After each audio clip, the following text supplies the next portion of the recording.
आज शुभ एकादशी का व्रत, माघ कृष्ण पक्ष एकादशी व्रत की कथा। एक समय दालभग्य ऋषि ने पुलस्त्य ऋषि से पूछा कि महाराज, पृथ्वी लोक के मनुष्य ब्रह्म हत्या इत्यादि पापों से युक्त रहते हैं, कोई ना कोई पाप उनसे हुआ रहता है। पराये धन की चोरी, दूसरे की उन्नति को देखकर ईर्ष्या करते, साथ ही अनेक प्रकार के व्यसनों में फंसे रहते हैं। फिर उनको नरक प्राप्ति नहीं होती। इसका क्या कारण है? वह न जाने कौन सा दान पुण्य करते हैं जिससे उनके पाप स्वतः ही नष्ट हो जाते हैं। यह सब कृपया करके मुझसे कहिए। तब पुलस्त्य मुनि कहने लगे कि हे महाभाग, आपने मुझसे अत्यंत गंभीर प्रश्न पूछा कि पाप करते हैं मनुष्य, लेकिन फिर भी उनके पाप स्वतः ही नष्ट हो जाते हैं। इसका कारण क्या है? इससे संसार के जीवों का अत्यंत भला होगा, ऐसा आपने गंभीर प्रश्न पूछा। और इस भेद को ब्रह्मा विष्णु रुद्र तथा इंद्र आदि भी नहीं जानते हैं, परंतु मैं आपको यह गुप्त तत्व अवश्य बताऊंगा। माघ मास के लगते ही मनुष्य को स्नान आदि करके शुद्ध रहना चाहिए और इंद्रियों को वश में करके तथा काम, क्रोध, लोभ, मोह, अहंकार, ईर्ष्या और द्वेष आदि का त्याग कर देना चाहिए और भगवान विष्णु का स्मरण करना चाहिए। पुष्य नक्षत्र में गोबर, कपास यानी कि रुई और तिल मिलाकर के उनके कंडे बनाने चाहिए। उन कंडों से 108 बार हवन करना चाहिए और उस दिन अगर मूल नक्षत्र और एकादशी तिथि हो तो अच्छे पुण्य देने वाले नियमों को ग्रहण करें। स्नान आदि नित्य क्रिया से निवृत्त होकर के सब देवताओं के देव श्री भगवान का पूजन करें और एकादशी का व्रत धारण करें। शाम और रात्रि के समय भगवान का भजन कीर्तन करना चाहिए। उसके दूसरे दिन धूप, दीप, नैवेद्य आदि से भगवान का पूजन करके भगवान को खिचड़ी का भोग लगाए। तत्पश्चात पेठा, नारियल और सीताफल या फिर सुपारी सहित अर्घ दे करके उनकी स्तुति करनी चाहिए। भगवान,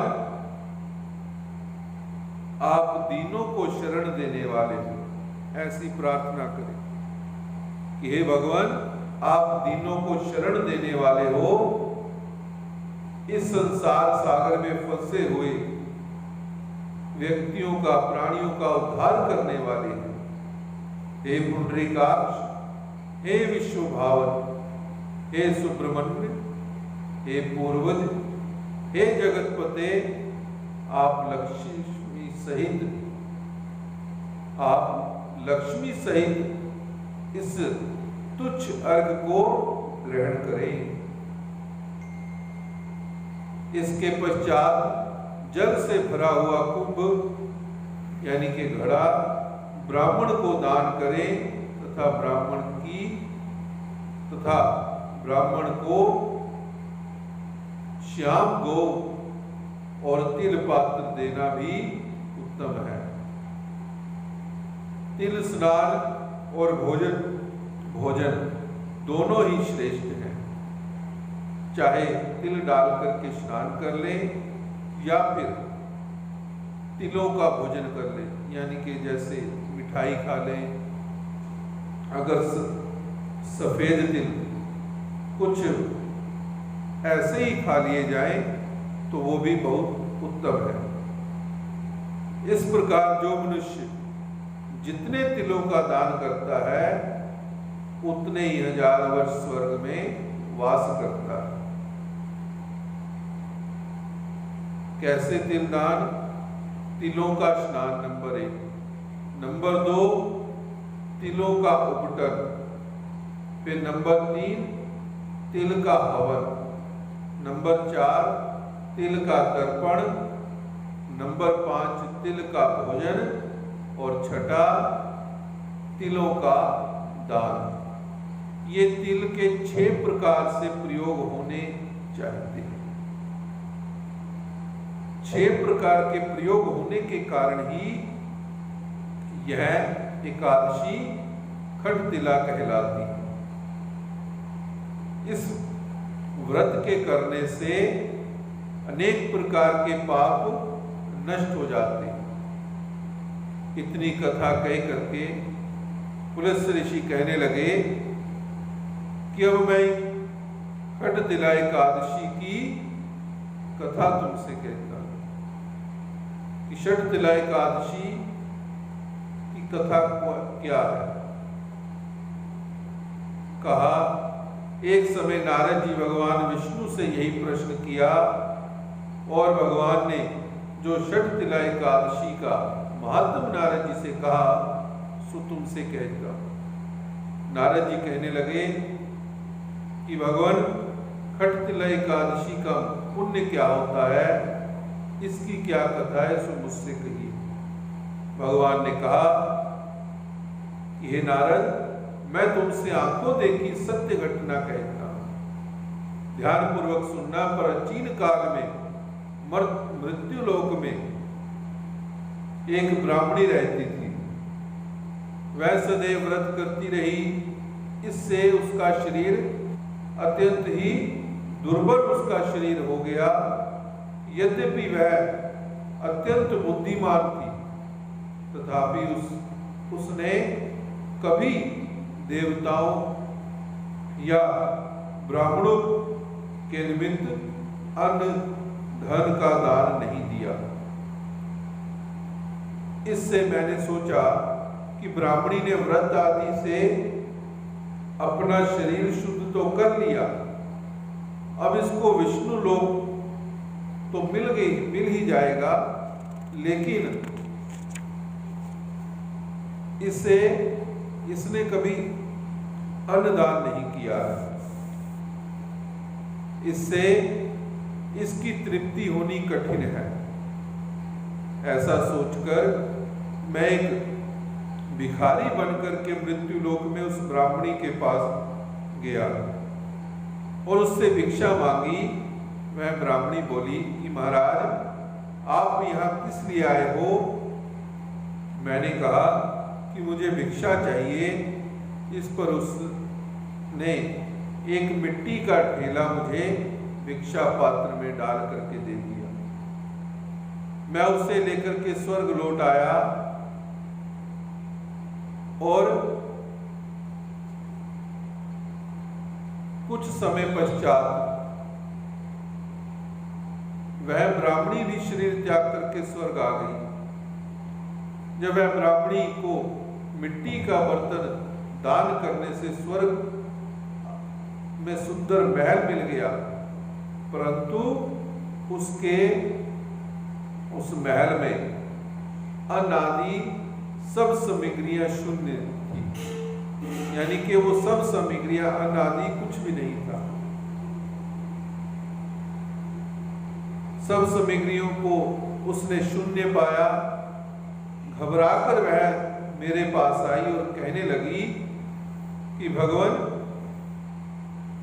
मैंने अनेकों व्रत आदि किए हैं, आपकी पूजा भी की है, परंतु फिर भी मेरा घर अन्न आदि सब वस्तुओं से शून्य क्यों है, खाली क्यों है? इसका क्या कारण है? मैंने कहा कि तुमने सब देवी देवताओं के व्रत तो किए हैं, पूजा पाठ तो की है, परंतु तुमने कोई दान नहीं किया, अन्नदान नहीं किया। तो उसका उपाय क्या है? भगवान से पूछा तो भगवान ने कहा, पहले तुम घर जाओ, वहां देव स्त्रियां तुम्हें देखने के लिए आएंगी।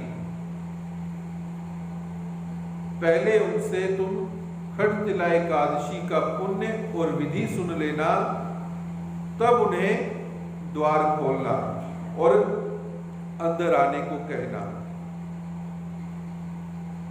इतना कह करके वो वापिस, इतना सुन करके वह वापस चली गई। जब देव स्त्रियां वहां पर उसे देखने के लिए आई और द्वार खोलने के लिए कहा, तो वह ब्राह्मणी ने बोला कि आप मुझे देखने के लिए आई हैं, तो खटतिला एकादशी का महात्म मुझे पहले कहिए। उनमें से एक देव स्त्री कहने लगी कि मैं कहती हूं। जब ब्राह्मणी ने खटतिला एकादशी का महात्म सुन लिया, तब उसने द्वार खोला। देवांगनाओं ने उसको देखा कि ना तो वह गंधर्वी है और ना ही आसुरी है, वर्ण पहले ही जैसे मनुष्य है। उस ब्राह्मणी ने भी उनके कथा अनुसार खटतिला एकादशी का व्रत किया। इसके प्रभाव से वह सुंदर रूपवती हो गई तथा उसका घर अनादि सब चीजों से युक्त हो गया। अतः मनुष्यों को मूर्खता त्याग करके खटतिला एकादशी का व्रत और लोभ न कर तिल आदि का दान करना चाहिए। इससे दुर्भाग्य, दरिद्रता तथा अनेक प्रकार के कष्ट दूर हो करके उनको मोक्ष की प्राप्ति होती है। बोले शंकर भगवान की जय, बोले लक्ष्मी नारायण भगवान की जय। तो इस प्रकार आज के व्रत की ये महत्वता, खटतिला एकादशी का व्रत।